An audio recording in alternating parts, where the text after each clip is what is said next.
Work has just begun in this backyard, but already it's an improvement as far as the homeowners are concerned.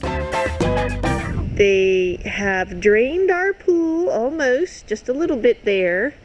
And one of our best features is our ugly planter is all gone. And what we have there looks better than our ugly planter. And this is where our spa is going to be. So this is amazing that we've had this much work in one day. With the pool empty, the discolored plaster only emphasizes its poor condition and confirms that this renovation couldn't have waited much longer. On day 2, work on the new spa continues as a compact excavator digs through the hole in the deck.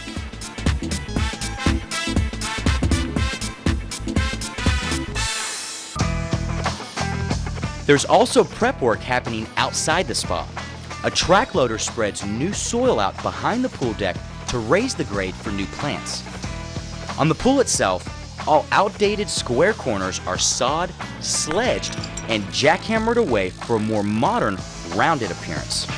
For more on what it takes to turn a normal yard into a knockout landscape, visit hgtv.com/groundbreakers. The updates are already starting to make an impression on the rest of the family. This is Lee. He's home from college. He's looking at our new pool. So what do you think, Lee? I think they tore it up pretty good. You can see all the little rotting spots that were in the bottom of the pool. So, you know, what do you think about us getting a spa right now? I'm pretty excited about it. I'll be home for the summer. So hopefully they won't mind if me and my friends use it occasionally. A few days later, work continues with the arrival of the gunite crew.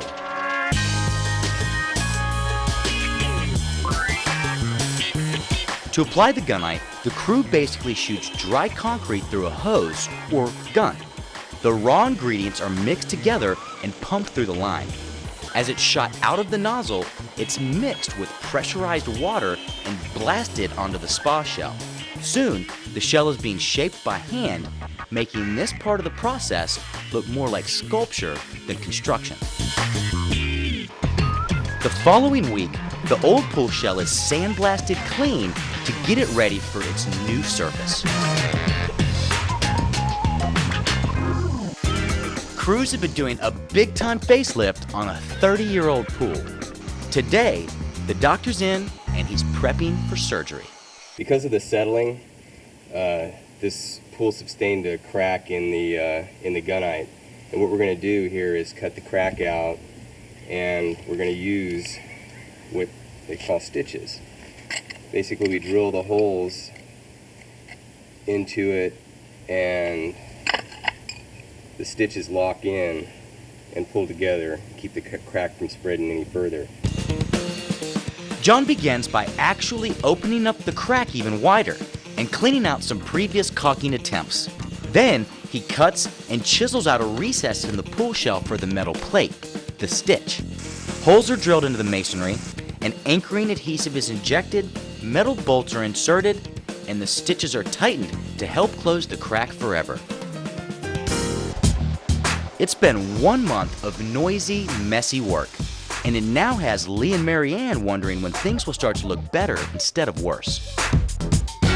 We thought our backyard looked bad before. We had no idea how bad it could really look. The good news is now we really don't worry about it at all. Yeah. Other than there's a couple of plants that we water just to make sure they're still alive once this whole thing's over with. But other than that, it is pretty much a mess. Yeah. And our pool builder is also helping us with our landscape design, and we had a conference with him and talked about plants we liked and whatever. But now we're kind of anxious to see that design, you know, as he's laid it all out, because we want to get started on making it look better.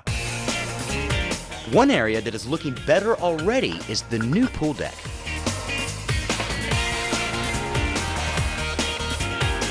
What about the pattern of the papers themselves? It looks like you're using a two-piece, a square, and a rectangle. Right, this is a 6x6, 6x9 combination. It's a cobblestone look.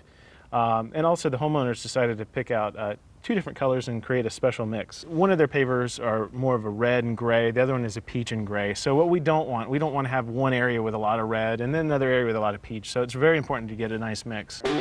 When we come back, Mary Ann finds an unwelcome addition to the landscape. Look it, that's where the heater is. Oh, don't you kind of wonder why it's in the middle of nowhere? And then we all roll our sleeves up for a planting party. Okay. Find out who I bust making the #1 most common planting mistake and learn how to fix it.